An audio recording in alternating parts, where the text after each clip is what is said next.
speaker, welcoming Andy Fisher from his home in Portland. Andy, for those of you who have not seen his book, which is on the other back, please buy a copy. Proceeds are not equally divided among Andy and Just Harvest and MIT Press. You guys get it all. I'm so glad you got it. Andy and I go back 20-something years. We won't get into details.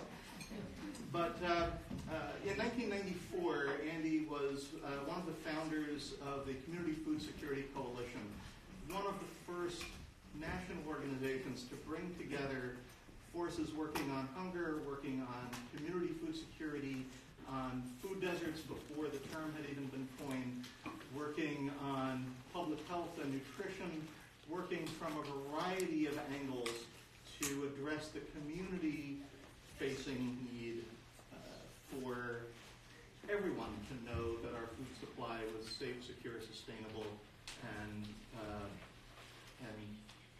reasonably evenly divided. Andy was the national director of the Community Food Security Coalition throughout most of its existence, over 15 years, building momentum for a national movement that led to major changes 2 farm bills ago, that created the Community Food Programs Competitive Grants Program at USDA, was incredibly influential in bringing farm-to-school programs to fruition nationally that continue to roll out across the country because of the work that CFSC did back in those years. In addition to his professional work there, Andy's an activist, a consultant to nonprofit organizations throughout the country, an adjunct teacher at Portland University in Oregon, and most recently the author of Big Hunger. And it's my privilege to introduce him tonight to talk to us a little bit about the hunger industrial complex. Want me to go first, or are you going to introduce somebody? I will introduce the other speakers when I'm done? when it's time for them. Okay. Thanks very much. Thanks, Ken. So thank you all. It's an honor to be here. I spent some time in Pittsburgh. I grew up in Youngstown, so I come here as a kid to go to Pirates games, or to go to Carnegie or Carnegie Museum or whatever, just as a tourist, I suppose, in some ways, a local tourist. But anyways, I have a lot of respect and louder. Okay. I've known Ken for a long time and have a lot of respect for the work they're doing. So I want to talk a little bit about. I want to start from a perspective of, I keep seeing, it's one of this kind of, I don't know, almost like a pet peeve of mine I want to talk about. I keep seeing op-eds and I keep seeing yard signs and websites from many anti-hunger groups, not just Harvest, but from many anti-hunger groups, who really talk about, and they put this thing, who frame kind of the fight against hunger as we're all in this together. And I'm sure you've all seen that. It's kind of this platitude that's out there. And I want to kind of address that. And to me, that really depoliticizes the issue of hunger. And I want to address, are we all in it together? And if so, how would that work? So, it's appealing in this age of political division to think that hunger is something that we can all work together on. And I trace that back to 1967. Nick Cox, who's a journalist, wrote this great book called Let There Be Promises. And he writes about a period around 1967 when a bipartisan group of activists and Congress members came together to strategize on how to address poverty in the U.S. And they decided that hunger made a stronger moral claim than poverty. Jobs and housing, that can wait, but no one should go hungry in the United States, in this affluent country. So in effect, they made hunger the poster child of poverty. It's the heart-rending moral imperative in a gritty landscape populated by the undeserving poorest ideological landmines. Hunger became the lowest common denominator for American politics. And that was it's a very reasonable bargain. They chose the politically downhill route rather than trying to kind of do the uphill slog of transforming public opinion. And that continues to this day. In some ways, that those ruts on that moral imperative trail are deeper than ever. We have a very well-established anti-hunger movement characterized by 15 federal nutrition programs, 60,000 food pantries, which serve about 50 million persons a year or so.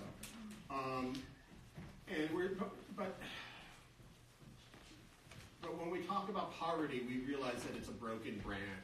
It still dredges up this concept of the deserving and the undeserving poor for us, which goes back in our roots, back into the 1600s, when the poor, if they were considered to be lazy or shiftless, would be run out of town. They'd be ostracized, or they would not be fed, or they'd be whipped. We still have this dichotomy in our society about the deserving poor and the undeserving poor, and we see this in the food stamp debates that Ken talked about in the latest Farm Bill, where we want to put more work requirements on the poor because the poor, there's this moralistic notion that if you're poor, it's the fault of your own because you've done something wrong in your life and you're not deserving. Whereas children are the deserving poor. But it's unfortunate, but the anti-hunger movement continues to reinforce that concept day after day. Because we continue to focus on childhood hunger, and I'm sure you've all seen that, through all the communications that anti-hunger groups put out. And so childhood hunger has become the poster child of hunger. So it's a poster child of the poster child.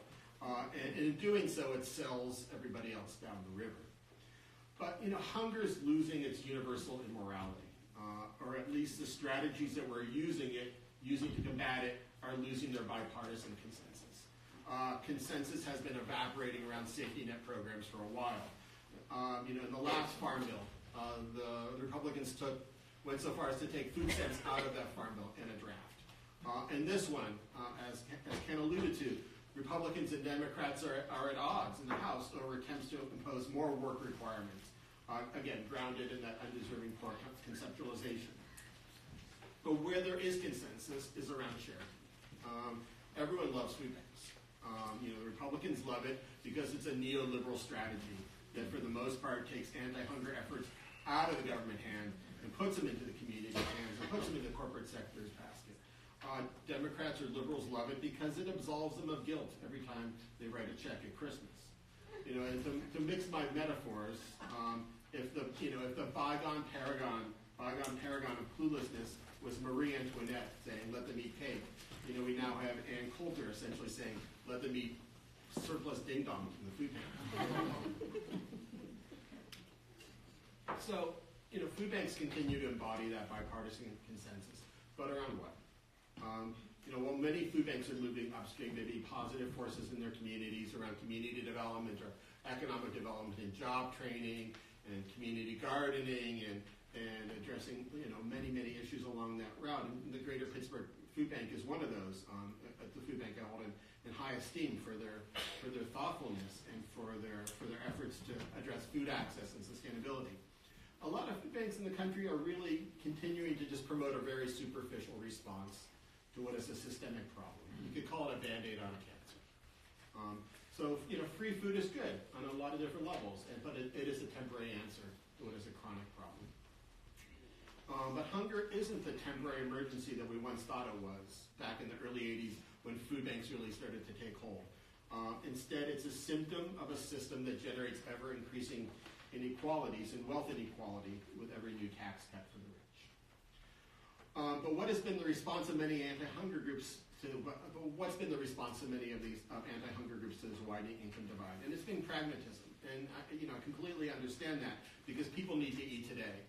So we need to feed people. We need to make sure that, again, people have enough to eat, and they're not going to wait for the revolution to be fed. That's not the way hunger works.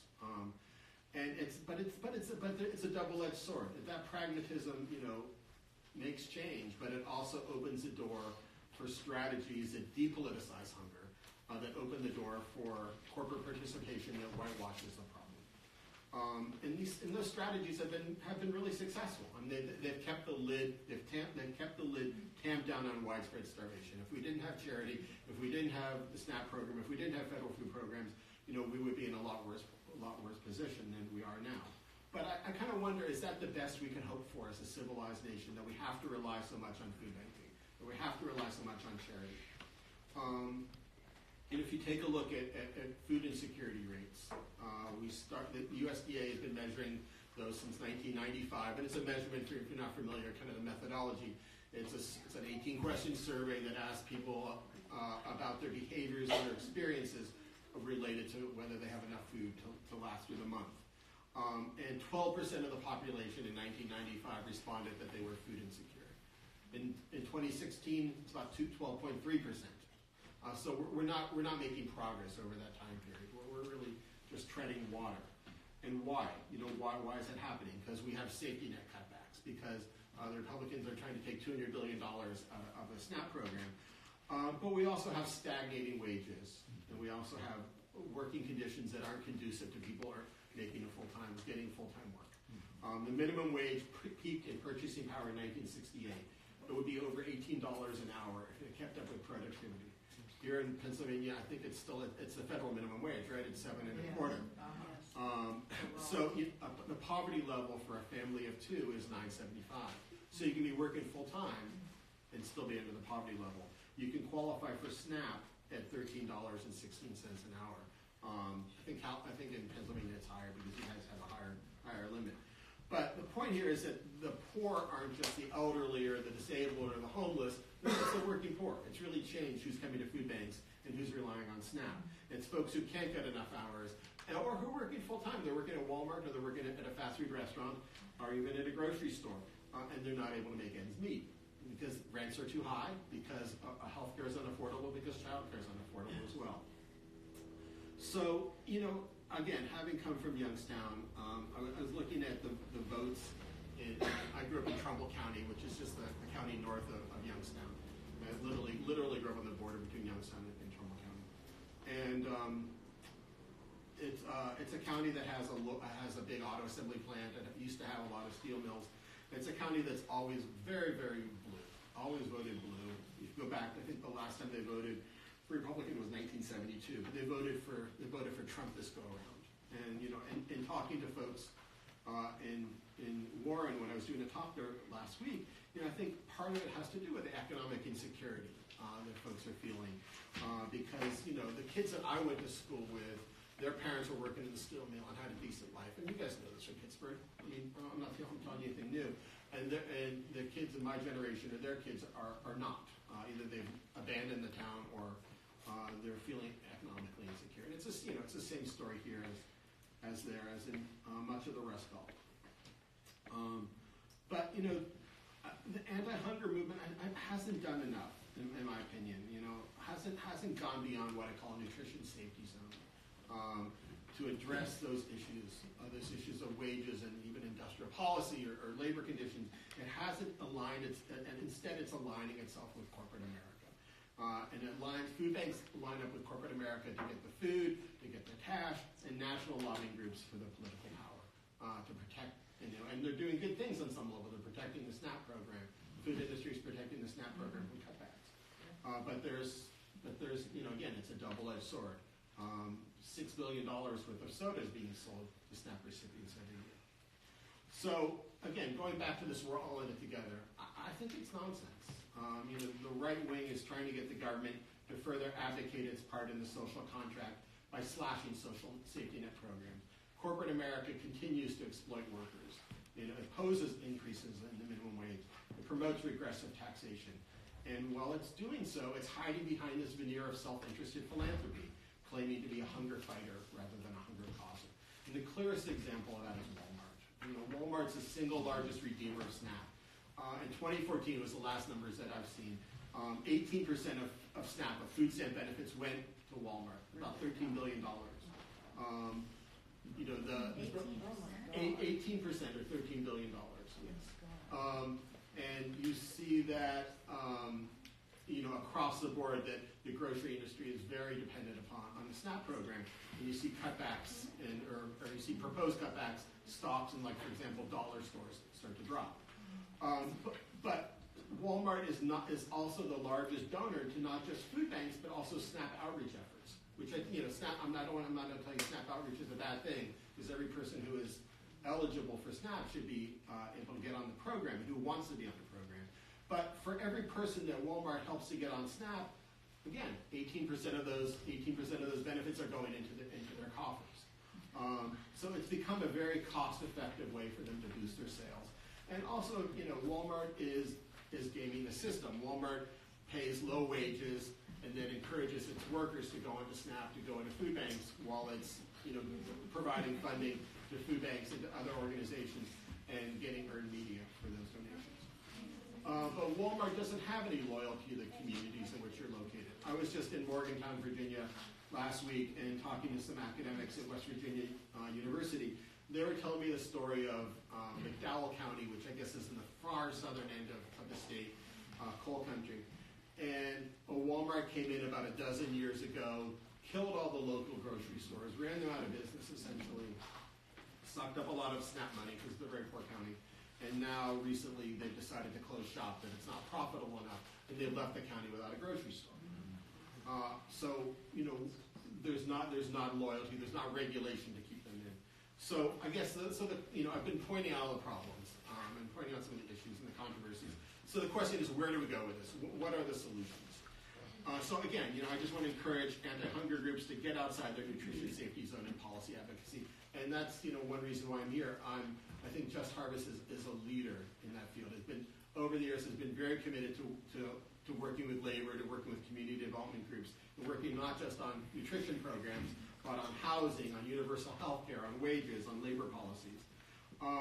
And again, I think Just Harvest is a leader in this, but I encourage anti-hunger groups to be building stronger alliances with those groups, as we see here at the table, with labor, nutrition, with health, with environmental groups, foodies, racial justice groups, groups that are working on a just transition to a sustainable economy, on gentrification, on the Emerging Poor People's Campaign. All of those things, we need to build alliances and build a stronger front together, so we don't get conquered and divided, or divided and conquered. And I want to kind of point out one example of a campaign that I think that does that. Out of the Los Angeles Food Policy Council came a group called the Center for Good Food Purchasing, about 5 years old, maybe 6 years old. And what they have done is they've created standards for public purchasing. They realized that school districts, hospitals, city and state governments spend an awful lot of money on food. Millions and millions of dollars on food, and that money can and should be a lever for creating a sustainable food system and for poverty reduction. So they've set up these standards that have multiple tiers around nutrition and sustainability and where the food comes from and labor standards, and they've convinced 23 cities to buy into those standards. And they're kind of increasing levels. It's kind of like a bronze, silver, gold setup. So once you get in at the ground floor, they encourage you to improve your practices so you move up to that gold level. But one thing that they did is they were able to convince the Los Angeles Unified School District, which serves 750,000 kids school lunch, not to buy Tyson chicken anymore, because Tyson is well known for its exploitation of its farmers and its workers. So now LA Unified is buying chicken from a California company that is a labor shop. It's a union shop. So I think that's one small victory, and we see the kind of what this Welsh, this gentleman Kevin Morgan, who's a scholar from Wales, talks about as the power of the public plate. So the idea is that look, there's $85 billion in federal food programs. Much of it goes to big food and big ag. Tyson, Walmart, Sodexo, Kraft, et cetera, et cetera. And their business practices are often in conflict with the interests of equity, justice, and sustainability. And if we take our lessons from the international food aid community, and most of the world does not give grain to a country that's starving in for example, in Africa, sub-Saharan Africa. They give them money so that the grain can be purchased from local farmers and support the local economy, the local agricultural sector. And those relief funds can play an important role in economic development. And we know that when we talk about, every dollar of SNAP generates like $1.80 in economic activity. We know that in the anti-hunger world. But we also need to pay attention to who benefits from that money. We need to find ways to use it to reduce poverty and to promote the production of food with values, that is not just cheap industrial food. So again, I think we can use, we're not going to get that $85 billion again in the current government structure. So we need to make better use of it. We need to make sure it's being used in a way poverty, that is effective in promoting sustainable agriculture, and in going to places that's not going to aggravate kind of the oligarchy we have in the agricultural sector. So I'm just going to end. I want to end with kind of a vision.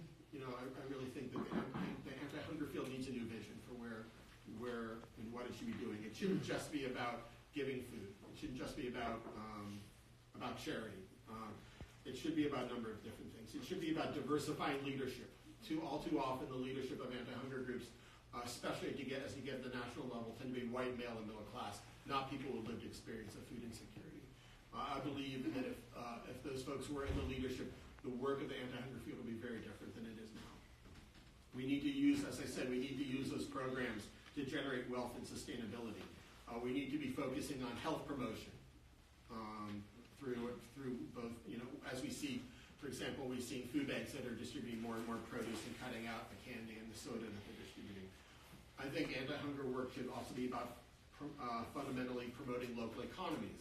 But then it really needs, you know, we're not going to solve hunger if we don't address economic, social, and racial justice in this country. Those are the grounding of oppression. Those are the grounds of why we have hunger in the first place in the U.S.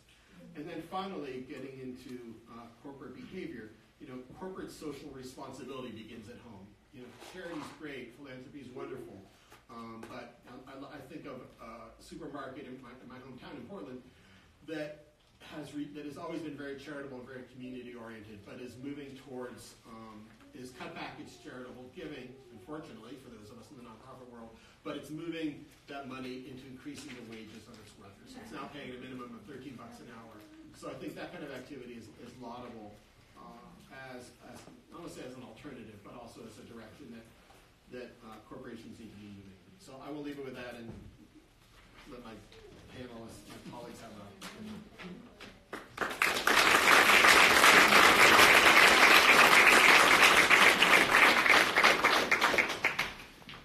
Well, thanks, Andy, for getting the thought-provoking underway.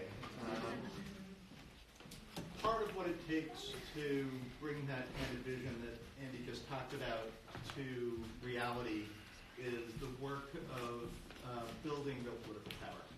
And some of that is people power and individual grassroots organizing.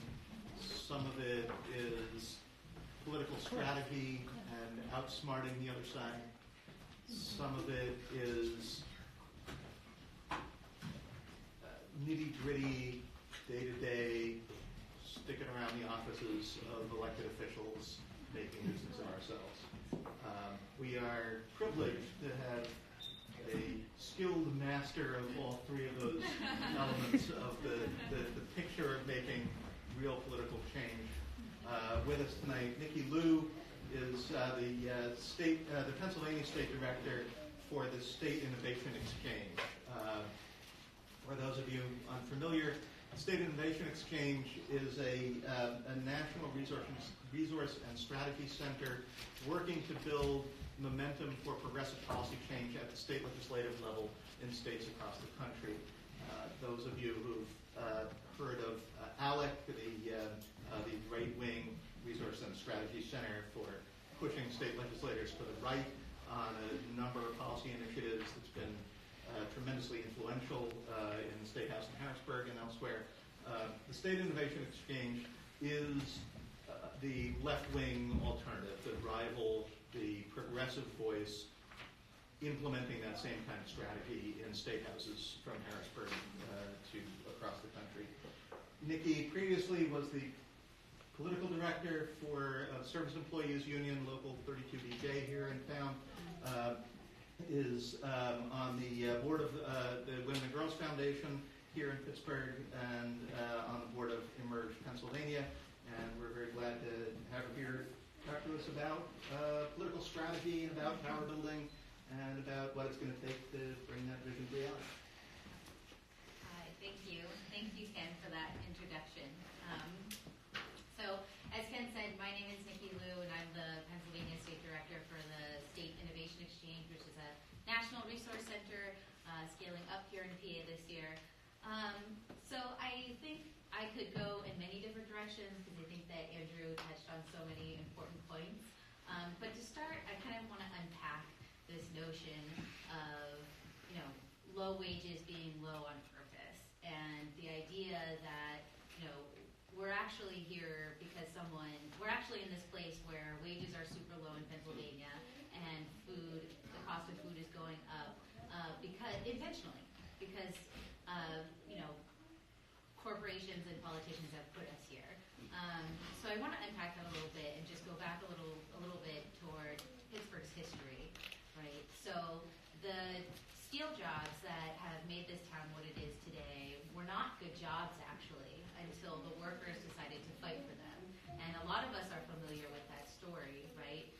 The workers, they went to the brink, they stood on the line, they sacrificed their health, they sacrificed their family's well-being so that they could make the wages that they needed to move forward and provide for the people they needed to provide for.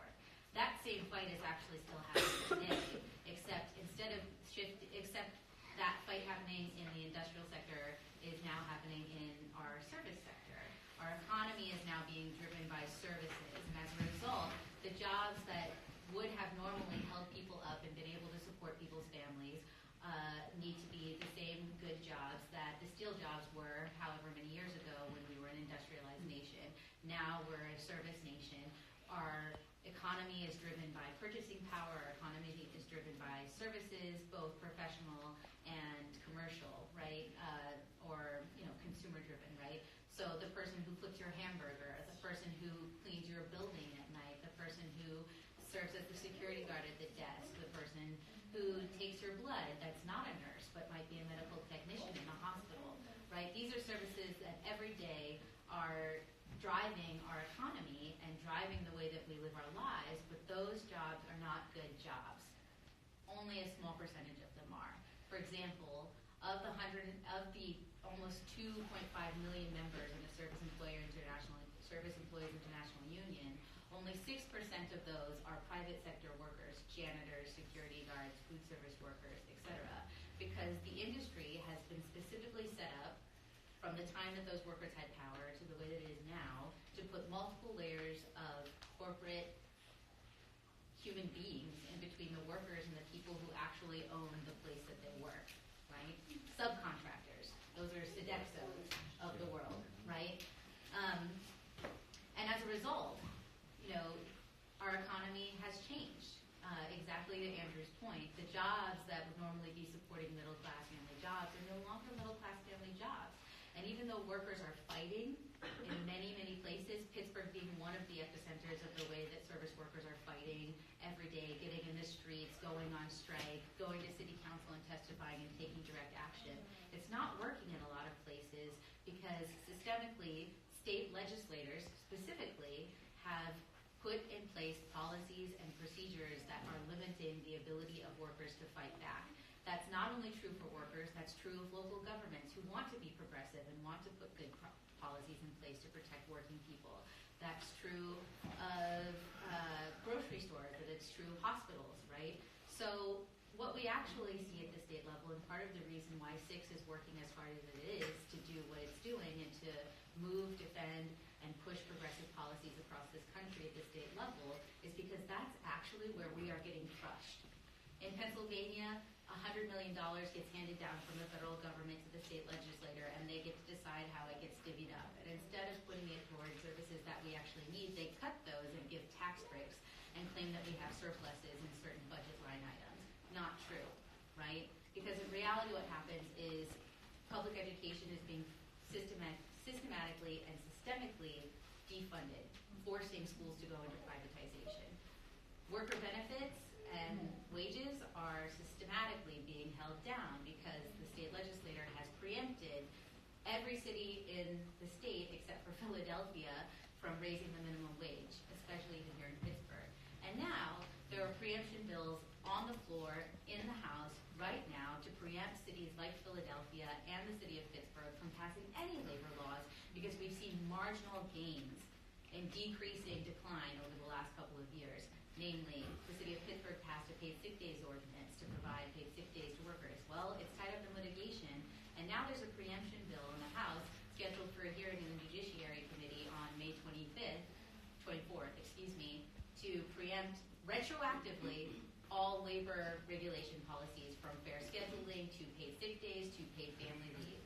There's also a bill in the House, House Bill 2241 now, that was just introduced this week to preempt local control over raising of taxes on food and beverages. That's specifically aimed at Philadelphia because in the last 2 years, Philadelphia raised its sugar tax to provide support to pre-K because it's not getting funded by the federal government or by the state. So, these are just a couple of examples, right? But all of this is working together to actually keep workers and people down, right? I want to also talk a little bit about right-to-work laws, because that's another huge area where the right has succeeded in, destroying the single most effective unit for political power, the union, that workers have in this country. And Andrew actually spoke to this a little bit, and that's why I just want to unpack it here now, is because, we see counties that used to be blue, like the one Youngstown is in, go red, because in fact, so many right-to-work laws, and maybe they're not called right-to-work laws, maybe they look like something else, have been put in place at the state and federal, at the state level mostly, that people have lost their ability to participate in politics through the single most effective vehicle that they had for so long, the union. When you look at places like Wisconsin and Michigan, and you look at the majority of states that have gone right to work over the last 10 years, you will see a shift in the voting patterns in those states. Why is there a shift in those voting patterns in those states? Because people are no longer able to access the organization that they went to get information on how to get civically engaged. The union, through its funding mechanism of collecting dues, is able to have unlimited communications with their members, no matter what it's about. It's not considered electioneering if the union informs and educates their members on what type of politician they're supporting, what type of policy they're supporting, etc. Right-to-work laws make it impossible for unions to fund themselves because they make it illegal for unions to collect dues, right? And so what happens when the union can't fund itself? The same thing that would happen in this country if we couldn't pay taxes, or if we had a law in place that said we could voluntarily pay them whenever we wanted and we weren't going to be punished no matter what. We could get all the benefits, but we didn't have to pay taxes. That's exactly what a right-to-work law is. And if you look at the places that have gone right to work over the last 10 years, which, by the way, is more than half of the states that have gone right to work in the last 10 years, even though this law has been on the books for over 50 years, right? And you wonder why we're losing at the national level, we're losing the presidency, we're losing congressional races, we're losing at the state level. We have only 14 state legislators with a Democratic majority out of the 50 in this entire country, right? We wonder why we're losing. We're losing because people don't have access to the thing that they had access to that gave them the power they needed to stand up and to get involved, right? So I also like to point this out because I hate it when people say, union members voted for Trump. It's like, well, actually, the people that used to be in the union who had a vehicle in which to participate in politics, those people voted for Trump because they're scared shitless because they haven't had anything for the last 10 years. Excuse my... they haven't had anything. They haven't had anything to hope for the last 10 years. Of course they voted for Donald Trump. He was the first person that said something outside of the norm that they've heard the last 10 years, other than the neoliberal politicians and Democrats that we've had up on the stage for the presidency. I personally supported Hillary Clinton. I supported her because I'm a woman, and I wanted to see a woman in there, regardless of how you feel about her or anybody else. But it doesn't surprise me that people who would have normally voted for the Democrat every time voted for the Republican when they had no access to the information that would have helped them to make a decision otherwise. So I wanted to just kind of unpack that a little bit, and I wanted to say part of the reason why SIX fights for the things that we fight for, we use the power of progressive values to inform common sense public policy. That's what we do. That's why.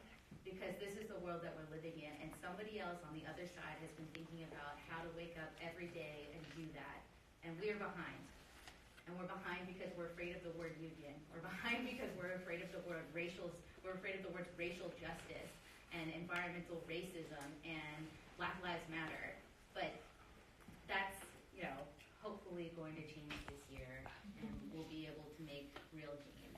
I will talk a little bit more as the night goes on about other specific bills that you guys can take action on. but I just want to remind you the bill numbers for the preemption bills currently on the floor. House Bill 861, House Bill 2241.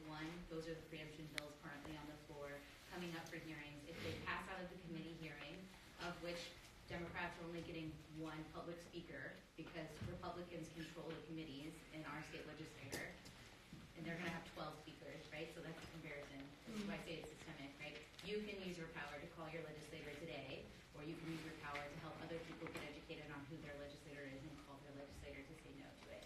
Because if it makes it out of committee and it goes to the floor for a vote, it will pass. So, and we're not sure, I don't know what the governor's plans are to veto or not.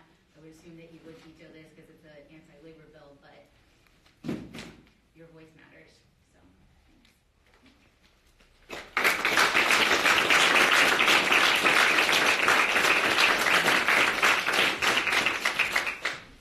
And the fun continues. Our third panelist tonight is my good friend Jamil Bey. Jamil is the founder and executive director of the Urban Kind Institute. His mission is to advance policies, practices, and programs that are kind to urban people and environments. An amazing novel idea. Urban Kind describes itself as a think and do tank, and this is great. We need more of those. Jamil was born and raised in Belstover. Urban Kind Institute continues to be based right on Warrington Avenue in the Hilltop neighborhood. Around the corner on Brownsville Road. And is making a difference in changing how we think and how we do on economic development policy, on how people in this community are either included or excluded from the debate about how this community as a whole can prosper. And when we think and when we do simultaneously, this is the path to progress. And it's the reason that we've invited Camille here tonight to share with us some thoughts on what it takes to think and do simultaneously, and the progress that we can make when we do that together. Thank you, Ken. I'm Jamil Bey, and after Nikki and Andy,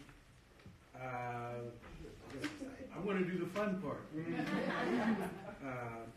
So, as I started reading Big Hunger and got through a few chapters, I just got it this weekend, and we had a guest lecturer in town, also Dr. Mindy Fullylove, who's done a lot of work on her groundbreaking work with what she called root shock. You haven't seen this, but it's about what happens to folks when they're displaced.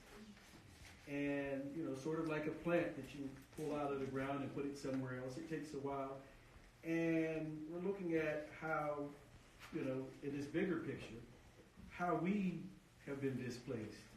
Not just the folks in Penn Plaza who were told to get out of their homes because capital wants to move forward, but all of these folks who grew up in and around Youngstown, in and around Pittsburgh, and who've been told because of the economy that we have to move. There is another agenda that we have. And what this does to us socially, culturally, emotionally, physically, spiritually. And so, tying that to these conversations as I'm listening, and I'm thinking, and this is where I said, I'm in chapter 3 of Big Hunger, and this is where I think Andy's taken us. I'm not sure, but he's here to correct. But we're still not asking the right questions. We haven't asked the right questions. What is the problem that we're trying to solve? And the problem is not, and it is a problem. Look, these kids are hungry and they need some food in their belly right now. We need you to pony up and collect some food so the kids aren't hungry. That's an issue. But that's not the problem that we're trying to solve, and we still haven't asked that question. And I'm going to ask this question. What kind of city do we want to live in? What kind of country? What kind of world do we want to have? And this is what a lot of what Nikki was talking about, the last few decades is this neoliberal agenda they've really gotten efficient and effective at taking the conversation and changing it. You know, they want to have a world where people who have money can continue to make money. I, as a father, as a son, as a husband, I want to live in a world where people are valued. They're at odds. And so if you said, well, can't we do both? Well, we have to organize the economy so that our needs are met. But if people are capital, you privatize prisons. Okay? If I'm an owner of a private prison, I want you to arrest more people. That's my economic model is based on more arrests. So where's the incentive to provide after-school programs, to provide support and to fund schools? Not when big money is saying, we privatize the prisons. When we're looking at the challenge of where should people live and how do we handle this housing crisis? It's not about adequate wages. Well, let's subsidize and make sure that some are permanently affordable. And the same way, this charity mentality so that big money can continue to make big money. And we have not been engaged in a conversation to get our opinions on, is this the world that we want? Is this the economy that we want? Now, we've been asked to trust Mr. Fitzgerald and Mr. Peduto in their proposal to Amazon. That they've done the right thing. We've been asked, I've heard Fitz say this, trust that it's in there, they can't share it, but trust that they're looking out for people. And, you know, based on the history of working people in Pittsburgh and African American people in Pittsburgh, we have no reason to trust you, Fitz. That's right. But we've been asked to, my frustration with that proposal and with the proposals in other cities is that the people were not asked. There are going to be sacrifices made. We have a tiny city that's the only city, beat Youngstown, beat Toledo, beat Buffalo, the only city that for 6 consecutive censuses has decreased its population. Okay. We're down flirting that magic 300,000 number. What happens if your city drops below 300,000? Now you're going to bring 50,000 people? That's a significant chunk of the population that you're asking. What trade-offs are we making? Are we okay with that? And have you asked the people what it is they want? Well, so this goes back to this other conversation. We're not asking the right question. Who do we want to be? What kind of world do we want? How are we ready to declare that? What coalitions do we need to get there? And I always have to, I'm obligated to point Barney out. You know, how can we take Barney and say, Barney, we're with you. Be with us in this fight. This is the fight for not just, this is the fight, you know, for my son. He's 20 years old. Is he going to come back to Pittsburgh when he finishes school? To what? Yeah. Why would I expect him to sacrifice himself for that? Well, I'd like to grow up with my son and my grandchildren in my life. But we haven't been asked to have that conversation, and, you know, I'm sure that Ken's going to take this and weave it all together. That's my rant.